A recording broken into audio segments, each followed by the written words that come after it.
네. 수입료 많이 받아도 좋고, 네. 그다음에 국세청 일과 뭐 대기업 일을 동시에 해도 거기까지 좋아요. 그러면 더 근원적으로 좀 얘기할 게 있단 말이죠. 네. 박근혜 대통령이 지금까지 총리를 3번 추천을 했어요. 김영준, 정홍원, 안대희. 자, 3분 다 공통점이 있죠. 뭐죠?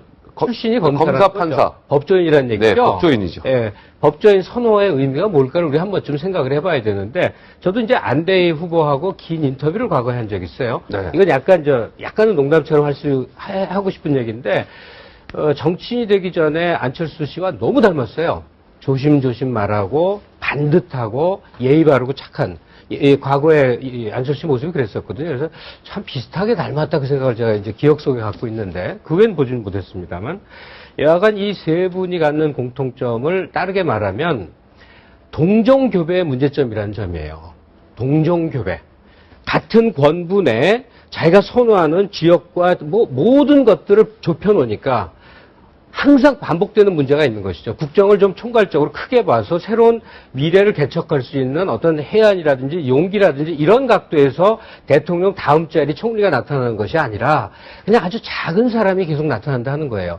우리가 기억을 한번 되살려 보자고요. 문민정부, YS 정부 들어서부터 이후는 도저히 생각할 수 없는 사람들이 국정의 주요 요직에 들어왔습니다. 그중에 성공도 있고 실패도 있는데, 고영구 변호사 같은 사람이, 제야의 인권운동 하던 사람이 국정원장을 했어요.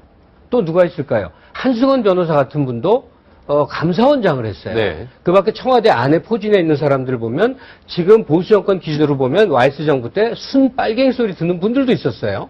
그렇듯이 인사라는 게 국가 전체 차원에서 좀 탕평을 하고 꼭 내 정당, 내 지지자, 내 세력 내 그것도 영남에 그것도 좁혀진 PK. 경북 요걸로 좁히는 것이 아니라 경북이 아니고 요즘 PK가 많습니다. 예, 그래서 큰 틀로 선관위원장 빼고는 1위부터 10위까지 전부 PK다. 국가 차원에서 능력 있는 사람들, 그리고 때론 나한테 반기를 들었으나 그에게 힘을 실어줘서 전체 역량을 키워가는 소위 시너지라는 작용이 이룰 수 있는 인사. 이래야 되는데 아니, 정말 내만 편한 사람. 야당 대표까지 전부 PK네요. 안철수 대표도 PK고, 그죠? 지금 국회 부의장도 PK고, 국회의장도 PK고. 근데 선관위원 지역을 너무 이제 강조를 하다 보면은 뭐 네. 저는 그 시각도 가능한데 우선 저는 이렇게 봅니다. 그 영남 쪽이 이제 호남에 비해서 인구가 2배잖아요. 그러다 보니까 이제 사람 숫자가 일단 많은 거고, 그 다음에 정권이 그쪽 지역을 기반으로 해서 잡았기 때문에 아무래도 호감도가 이제 많이 가서 저는 일이 있는 것 같고. 지나치다는 얘기죠. 그렇죠. 저도 동감합니다. 저는 그래서 왜 대통령이 우리 김갑수 평론가 얘기를 이렇게 안 들을까. 고영구 변호사 생각도 나고요. 저도. 심지어는 이태라는 사람이 있었습니다. 이태. 이분은 빨치산입니다. 빨치산인데 김영삼 정부 때 커밍아웃을 해가지고 YS가 자문도 받고 한 그런 그 사람이 있거든요. 그런 걸 생각하면 정말 김갑수 평론가 얘기를 대통령이 들어야 된다고 생각이 되고, 그 지역을 이제 나누는 문제는 저는 예를 들어 이런 겁니다. 안대희 후보자가 이제 경기고등학교 나왔어요. 보통 이제 중학교나 고등학교 서울에서 나오면 서울 사람 아닙니까? 저도 남쪽 출신이지만 초중고로 서울서 나왔기 때문에 서울 사람이라고 생각하는데, 예를 들면 우리 최창렬 교수님이 경기도당 출신이에요. 근데 그 고향은 안성입니까? 근데 경기도를 그렇게 강조하지는 않지 않습니까? 서울 사람으로 항상 얘기를 하시는데, 네. 너무 우리가 태어난 곳을 해가지고 PK다 하는 거는 조금 너무 이거 지나친 거 아니, 잠깐, 제 얘기를 했으니 저는 고향은 서울이고요. 네. 서울입니까? 제가 서울이라고 그러는 건요. 제가 서울에서 태어났기 때문에 서울입니다. 안성은 제 아버지 계신 곳에서 자꾸 우리 청 교수님 보고 안성은 중요한 게 아니고, 전혀 중요한 게 아니고. 저는 그런 생각이 들어요. 두 분 다 말씀이 일리가 있는데요. 되게 우리나라에서 정치권에서 고향을 따질 때는요. 서청원 대표 같은 전 대표지만 현재 의원, 서의원은 사실 지역구도 서울입니다. 근데 그분이 원래 서초였죠, 서초. 초등학교도 흑석동에서 을롱학교를 나오셨단 말이죠. 근데 네. 우린 충청으로 많이 분류를 해요. 아니, 최근에 이완구 대표가요, 서청원 대표를 충남 인사로 분류하는 데에서 굉장히 그래서 어찌됐든 간에. 근데 기분 나빠졌습니까? 예, 약간 기분 나빠는. 근데 한국 사회에서 그 고향이라는 게 사실은 뭐 능력만 있으면 PK가 100%면 어떻습니까? 극단적으로 얘기해가지고. 호남이 100%면 어떻습니까? 근데 이 인사라는 게 정치라는 게 그런 게 아닌 게 현실이잖아요. 그리고 우리 사회에서 화합이니 탕평이라는 걸 할 때 지역적 안배가 대단히 중요한 게 또 현실이거든요. 그런 면에서 현직 총리입니다만 PK이고 또 검찰이고 지금 내정자도 PK이고 검찰이고 이러다 보니까 그런 비판은 대단히 따갑고 엄중한 비판이라고 봐요. 저는 이거는- PK보다는 SK가 문제인 것 같습니다. SK, KS. 아니 현재 이제 경기고 이렇게- 서울대. 경기고 서울대 그걸 문제 삼아야 되는데 아니 현재 요직에 이렇게 PK가 우리 석도현 변호사가 SK인가요? 저도 뭐 굳이 따지면 PK입니다만은 그러나 이 말씀을 좀 드리고 싶습니다. 지금 총리 이번에 내정되신 이 후보자를 놓고 뭐 지역 출신이랄지 정관 예우랄지 아까 뭐 이렇게 세무조사 이런 직책을 맡은 거 이렇게 보시는데 저는 이번 총리 교체가 갖는 그 참 의미, 그럼 어떤 컨셉으로 총리 인사를 했어야 했느냐.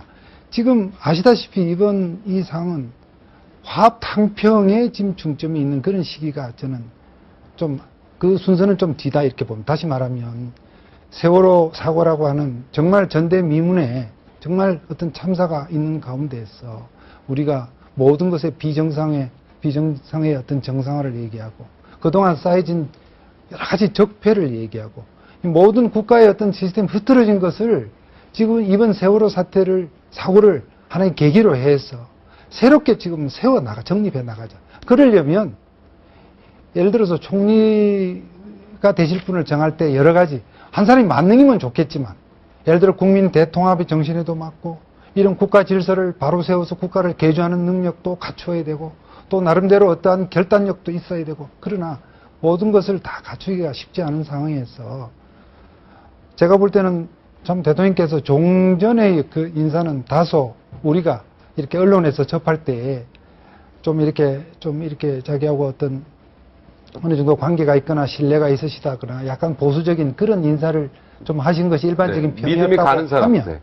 이번 인사는 어떤 면에서 다소 우리가 볼 때에 다소 뭐 네, 이렇게 그렇게 친하지 껄끄럽게도 않은데. 비치고 좀 다소 네, 친하지 않은 분이죠. 그럼에도 불구하고 나름대로 강직한 이미지 국민들에게 각인되어 있는 그런 분을 고르셨다는 거죠. 뭐 예, 이분이 일리가 갖고 있다고 있는 보는데, 불안전 어, 요소도 이제 더 네. 뭐 거론할 수 있겠지만 그런 측면에서 정말 대통령 인사권의 어떤 새로운 면을 지금 보여준 측면도 지금 보셔야지 예. 화합 아니, 한평론을 저는 그 말씀 하니까 제가 거기다 보시면 반론, 네, 뭐 굉장히 발- 의미가 있는 이야기입니다. 반론 아닌 반론을 제기를 할게요. 네. 그분을 부정하는 게 절대로 아닙니다. 제가 그래서 어떤 안대희 이 내정자가, 지명자가 여러 가지로 의미가 있어요. 굉장히 강골이고, 그리고 아주 법조계의 평을 들어봐도 이미지도 좋고, 신망도 두텁고, 다 좋습니다. 아까 우리 김갑수 평론가 말씀처럼, 저는 개인적으로 모릅니다만 그분을. 네. 뭐 굉장히 반듯한 분이라고 말씀하시잖아요. 네.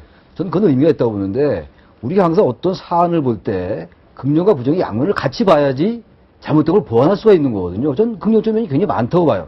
단지 지적을 안 할 수가 없는 것이, 지금, 아까 우리 변호사님 말씀하신 것처럼 그런 부분이 굉장히 큽니다, 지금. 여러 가지 지금 관료와 무슨 뭐 민간인 유착 같은 거 이런 것들이 굉장히 사회적인 쟁점을 등장했지 않습니까? 네. 그래서 제 일성도 부정부패 척결하겠다. 그리고 공수처를 개혁하겠다. 좋은 말씀이에요.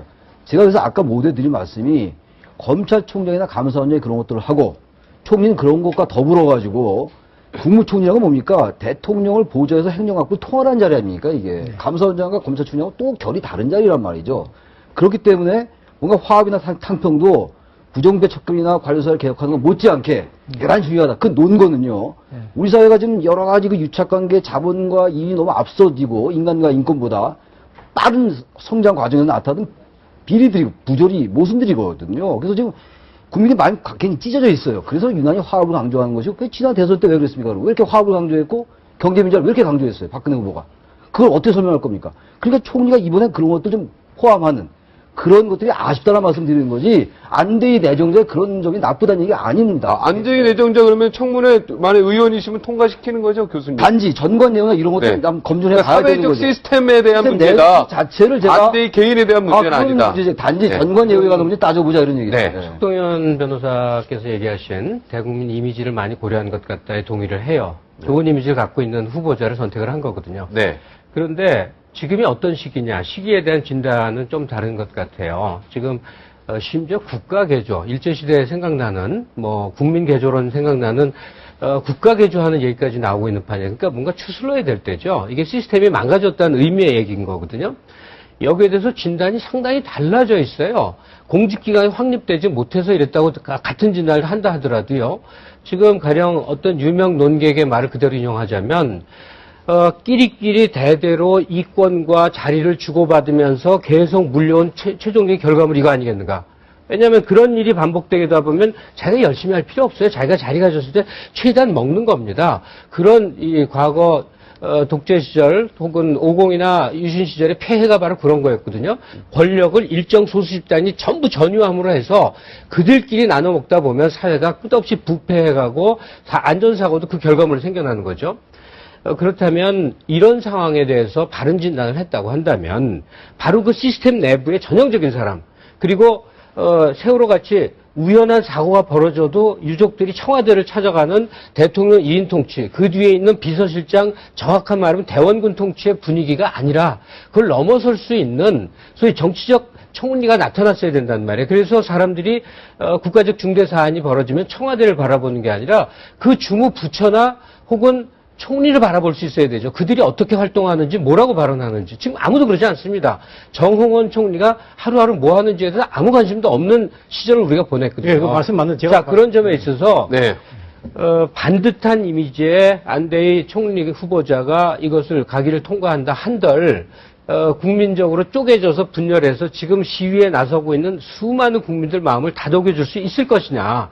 쉽게 말해서 박근혜 대통령은 지금 인사를 통해서 자기 몫을 크게 양보를 해야 될 때예요. 수족을 자르고 몫을 양보해서 더 큰 품을 만들어야 될 때인데 끝끝내 좌파 세력의 이해 집단을 계속 끌고 가려는 제가 좀 모습을 보일수록 예. 갈등은 심화된다는 얘기죠. 근데 박근혜 대통령과 안대희 총리 간의 관계가 아까 수족이라는 표현인데 네. 그건 아니에요. 제가 말한 수정은 네. 김기춘 실장을 의미하는 김기춘 것이고요. 실장이고요. 좌파 세력이라는 건 안대희 총리의 성격이 어떻든 간에 네. 대선 캠프에서 정치재신 특별위원장을 했던 사람이에요. 한 울타리 속의 아니, 사람이에요. 저도 네. 얘기 좀 네네. 교수님 얘기하시죠. 항상 말씀 많이 하시니까 네. 말씀드릴 필요가 없는데 그 안대희 그 위원장이 정치쇄신 특별위원장을 했지만 당시 상황을 우리가 복기를 해보면 대통령하고 매우 불편한 관계 속에서 캠프 생활을 했습니다. 맞죠. 어쩌다가 이렇게 끌려 들어가가지고 그 위원장 맡았는데 이거 뭐 한가구 위원장 들어온다고 그러지 여러 가지 본인의 철학하고 맞지 않는 일들이 벌어졌는데 또 대통령으로서 후보는 또 나서 있고 이런 상황에서 본인이 여러 가지 그 뭐 갈등이라든가 대통령과의 긴장감이 형성이 됐었고요. 그다음에 그 이전을 보면 이 사람이 이제 검사 생활을 어떻게 했나 보면은 그 노무현 대통령한테 중수부장 임명을 받았는데 그 노무현 대통령 오른팔을 갖다가 구속을 시켜버린 거 아닙니까? 이런 거라든가 또 당시 한나라당 사람들도 대거 또 구속시켜서 또 다구서 차떼기 그때 수사에. 그런 거 본인은 정말 정의를 위해서 많이 뛰어서 그게 누구 덕이라고 생각하십니까? 아니 이제 얘기 들어보세요. 그러다가 이제 그 개인적으로 지검장 그 뭐 승진해서 2번이나 누락을 당하고 뭐 굉장히 그 본인은 많이 그 헤매 모양인데 결국은 이 사람의 그 능력이나 소신이나 이런 걸 볼 때는 뭐 저는 충분히 오케이가 되는데 문제는 이제 정관 예우를 이 마지막에 뭔가 본인의 관리가 16억. 예 그거 사회 환원하기로 예, 했는데 예. 우리 김 교수님은 그거 뒤는 너무 늦었다. 근데 어떻게 보십니까? 항상 사회 환원. 했어요. 예. 뒤늦게라도 지금 사회 환원 한 거 잘한 거라. 잘한 거죠. 반성하는 모습 아니겠습니까? 네. 많이 정말 그 국민들 정서하고는 말도 안 되는 거액이거든요. 이게 사회 법적인 환원한 거. 방이라고 네, 그러는데 뒤늦었지만 늦었지만 괜찮다. 잘 됐다. 네.